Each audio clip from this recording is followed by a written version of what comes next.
Back to Nisha's rainbow. दोस्तों good evening, बहुत बहुत स्वागत है आप लोगों का। आज मैं आपसे कुछ ख़ास टॉपिक पे बात करना चाहती हूँ। वो टॉपिक है वैक्यूम क्लीनर। क्या वैक्यूम क्लीनर की वाकई हमारे यहाँ ज़रूरत है? पहला तो यही सवाल है। तो दोस्तों, आप कभी कुछ भी परचेज़ करने जाएं, और ये टॉपिक मैंने उठाया इसलिए है इस समय कि त्योहारों का समय है और त्योहारों में ही क्लीनिंग ज़्यादा होती है। वैसे तो होती ही है साल भर। बहुत से लोग हैं जो बहुत ज़्यादा सफाई पसंद है, वो अक्सर रेगुलर बेसिस पे करते हैं। बहुत लोगों के पास टाइम नहीं होता, कम करते हैं। बट ये है कि सफाई तो मस्ट है। तो इस समय क्या है कि बहुत लोगों का दिमाग जाता है इस पर। हाउस हेल्पर्स तो मिल नहीं रही हैं। ऐसे में जो डस्टिंग क्लीनिंग ये वाला काम है, इसके लिए भी हमें डिपेंडेंट होना पड़ता है।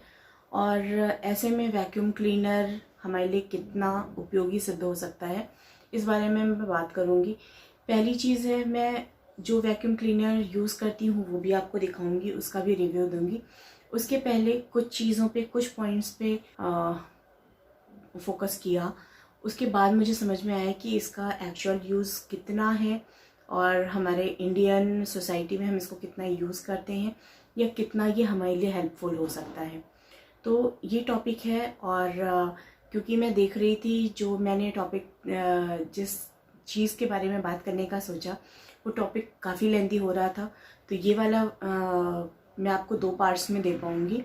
एक में आज मैं आपको यूज़र्स और उसको आपको कौन सा आपके लिए बेस्ट प्रोडक्ट होगा वो सेलेक्ट करने के लिए आपको थोड़े से गाइड करूँगी। और जो नेक्स्ट ब्लॉग जाएगा उसमें मैं जो वैक्यूम क्लीनर यूज़ करती हूँ उसका मैं आपको रिव्यू दूँगी, क्योंकि जो मैं यूज़ कर रही हूँ मैं उसके बारे में ही ज़्यादा बेहतर बता पाऊँगी। बट वैक्यूम क्लीनर लेने के बाद मैंने फिर इन सब चीज़ों पे बहुत ज़्यादा फोकस किया, तो मुझे समझ में आया कि एक्चुअली क्या होना चाहिए वैक्यूम क्लीनर में, क्या क्या फीचर्स होने चाहिए जो ज़्यादा यूज़ होते हैं, और कुछ एक चीज़ें की क्या कमियां हैं वैक्यूम क्लीनर में, वो भी मैं आपसे डिस्कस करूँगी। तो चलिए शुरुआत करते हैं। बहुत ज़्यादा बातें हो गई, 2 मिनट हो गया है पूरा।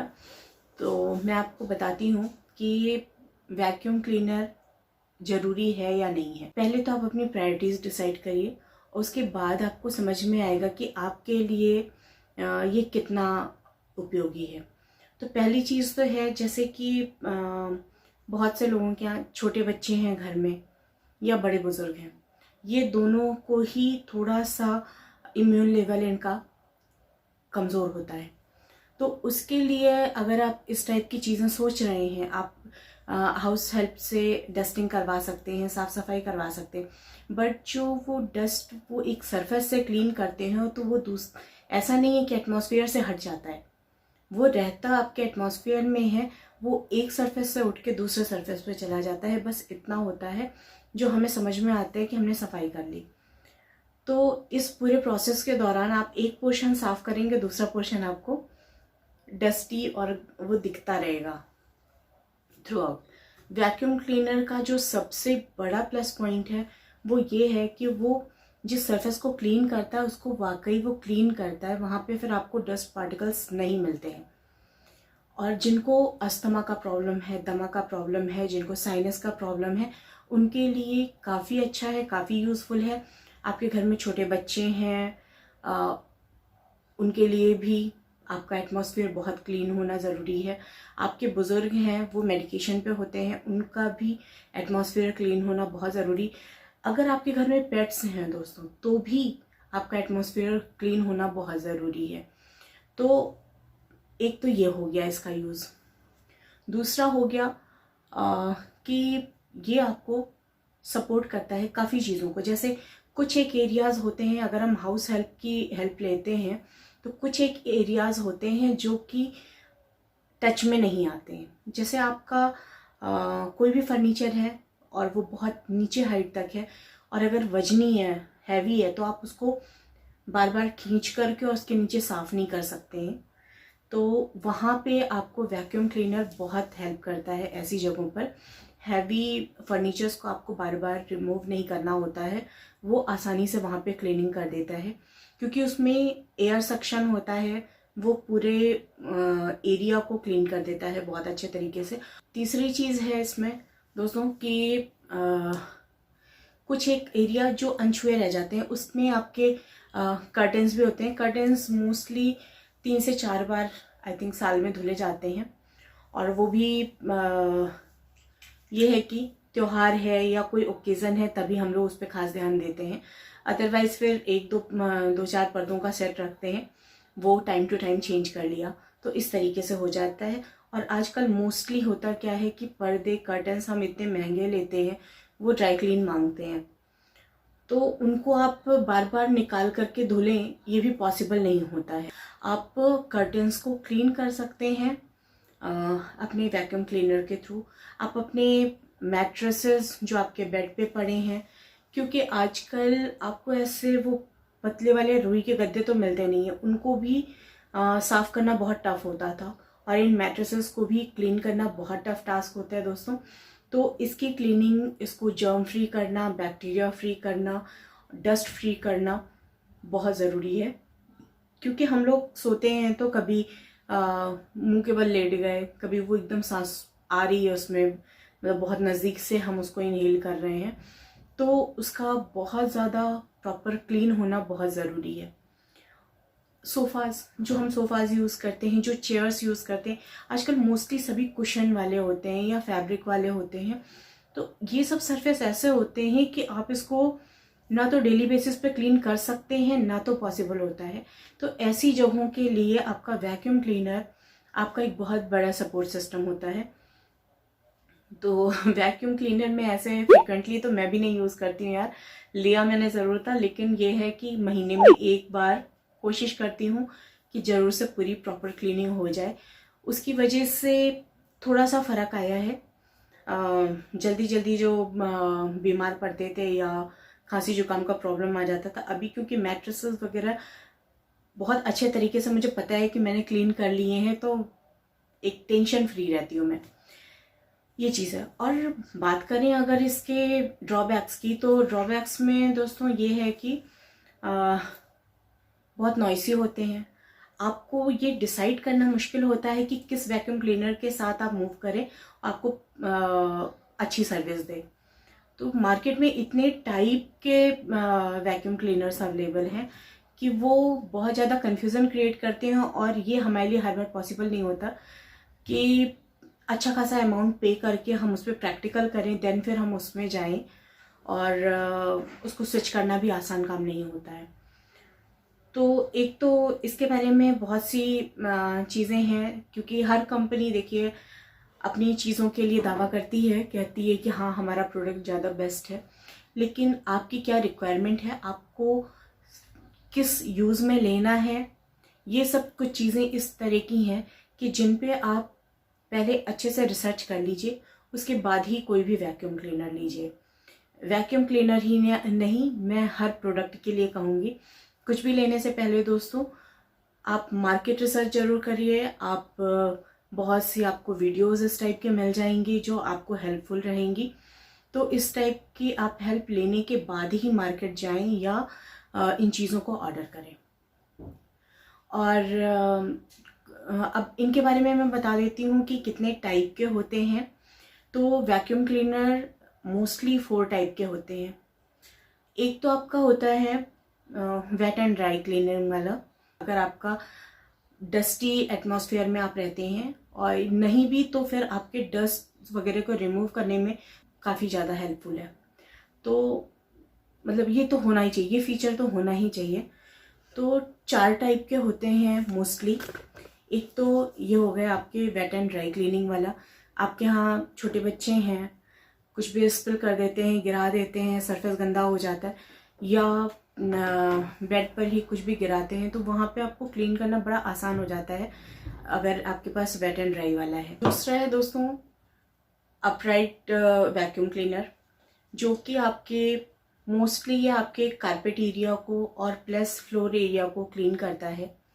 इसमें और आपको बहुत ज़्यादा फीचर्स नहीं मिलते हैं। तीसरा होता है आपका रोबोट वैक्यूम क्लीनर। तो ये भी मोस्टली आपके सरफेस एरिया को ही क्लीन करने के लिए होता है, ऊपर सफाई नहीं कर पाता है और इतना ज़्यादा उसका एरिया जो कवर होता है वो एरिया नहीं कवर कर पाता है। चौथा है स्टिक वैक्यूम क्लीनर। जिनको डेली बेसिस पे यूज़ करना है उनके लिए स्टिक वैक्यूम क्लीनर बहुत अच्छा है। हैंड हेल्ड है, तो हैंड हेल्ड जो होते हैं वो काफ़ी लाइट वेट होते हैं, उनको आप मतलब क्लीनिंग के लिए यूज़ कर सकते हैं ऐसी जगहों पे जहाँ पे कि काफ़ी ऊंचे सरफेस पे है। तो दोस्तों ये तो हो गई कि टाइप ऑफ वैक्यूम क्लीनर्स कितने टाइप के आपको मिलते हैं मार्केट में। कुछ एक चीज़ें हैं कि आपको एक वैक्यूम क्लीनर के अंदर, ये तो टाइप्स हो गए जो मार्केट में अवेलेबल है। दूसरा चीज़ आपको देखना पड़ता है कि आप जो वैक्यूम क्लीनर ले रहे हैं उसमें पावर, उसका सक्शन मोड कितना स्ट्रांग है, कितना अच्छा है। अगर आपका मोटर का जो उसमें मोटर लगती है वो पावरफुल है तो उसका सक्शन डेफिनेटली अच्छा होगा और वो उतने ही अच्छे तरीके से सरफेस को क्लीन भी करेगा। स्पेशल फीचर्स होते हैं जैसे कि आपका वैक्यूम क्लीनर नॉइज़ कितनी करता है, उसकी आवाज़ कितनी है, क्या आप उसके साथ एडजस्ट कर पा रहे हैं, कि उसके साथ टूल्स और एसेसरीज़ आपको क्या क्या मिल रहे हैं जो कि आपकी क्लीनिंग को और ज़्यादा इम्प्रोवाइज कर सकते हैं। एडिशनल फीचर्स में जाएंगे दोस्तों तो एक चीज़ हमें ये देखने को मिलती है कि आपको बैग वाले वैक्यूम क्लीनर्स चाहिए या विदाउट बैग वाले। तो विदाउट बैग वाले जो रहते हैं वैक्यूम क्लीनर्स, उसमें एक प्लस पॉइंट ये रहता है कि आपको बार बार बैग परचेज करने का खर्चा नहीं रहता है, उसको क्लीन करना आसान होता है। और जो बैग वाले होते हैं उनमें आपको बैग पे अलग से खर्चा करना पड़ता है क्योंकि वो एक टाइम, उनका एक लाइफ साइकिल होता है, उसके बाद फिर उनको यूज़ करना आसान नहीं होता है। तो बैग वाले जो होते हैं वो मोस्टली ज़्यादा मतलब इसलिए होते हैं कि वो जितना डस्ट पार्टिकल्स है उनको एब्जॉर्ब कर लेते हैं, इस वजह से उनको हमें टाइम टू टाइम चेंज करना पड़ता है। एडवांटेजेस मैंने आपको बता ही दिए हैं। डिसएडवांटेज में आपका हो सकता है बिजली का बिल थोड़ा सा बढ़ जाए। ये है कि वैक्यूम क्लीनर के साथ अगर आप क्लीनिंग करते हैं तो ये प्रोसेस थोड़ा सा स्लो है क्योंकि आप कोई भी मोटर हो वो जिस तरह से कॉम्पैक्ट डिज़ाइन में आता है, आप इतना ज़्यादा उस पर वर्कलोड नहीं दे सकते कि आप उसको लगातार चला के रखें। तो या तो आप घर को सेक्शंस में डिवाइड करके काम करिए उसके साथ, और या तो फिर उसको थोड़ी थोड़ी देर पे मशीन है उसको रेस्ट करके तब फिर काम में लीजिए। थोड़ा सा धीमा और लेंदी प्रोसेस तो है वैक्यूम क्लीनर के साथ जाना, बट जो मुझे समझ में आता है कि आपने अगर सरफेस आपका क्लीन हुआ, आपने घर से अपनी डस्ट को रिमूव किया है, तो वो ज़्यादा बड़ा बेनिफिट है आपके लिए। तो मैं आपको यही सजेस्ट करूँगी कि वैक्यूम क्लीनर लीजिए, लेकिन वही लीजिए जो आपके लिए रिक्वायर्ड हो, और पूरी रिसर्च करने के बाद ही लीजिए कि आप अपनी रिक्वायरमेंट के हिसाब से ही कोई चीज़ लीजिए। बस यूं ही आंख बंद करके ना जा करके कोई भी चीज़ ले लीजिए। तो इन कुछ पहलुओं पे अगर आप ध्यान देकर चलेंगे तो आई थिंक कि आपकी जेब पे एक्स्ट्रा बर्डन भी नहीं पड़ेगा। वैक्यूम क्लीनर से मैं क्लीन करती हूँ तो मुझे एक मेंटल सेटिस्फैक्शन होता है कि यस, ये जगह बैक्टीरिया फ्री है, डस्ट फ्री है, मैं यहाँ पे फ्री होके बैठ सकती हूँ। ये वाली चीज़ है दोस्तों, थोड़ा सा एक सेटिस्फैक्शन आता ज़रूर है।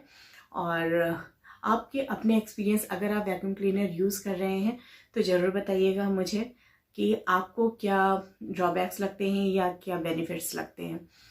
और मैं कौन सा वैक्यूम क्लीनर यूज़ करती हूँ मैं आपको नेक्स्ट व्लॉग में बताऊँगी, क्योंकि ऐसे ही बहुत लंबा हो जा रहा है और मैंने आप लोगों को प्रॉमिस किया है कि मैं बहुत लंबे व्लॉग्स नहीं दूंगी, ना आपका टाइम वेस्ट करूंगी और ना अपना। अगर आपको इन्फॉर्मेशन अच्छी लगी हो तो इसको लाइक कर दीजिए, शेयर कर लीजिए अपनी फैमिली और फ्रेंड्स के साथ।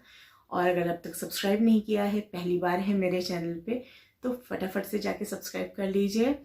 और आगे भी मैं आपके लिए ऐसे इन्फॉर्मेशनल वीडियोस लाती रहूँगी। तो मिलते हैं फिर नेक्स्ट ब्लॉग में। Till then bye bye, take care everyone.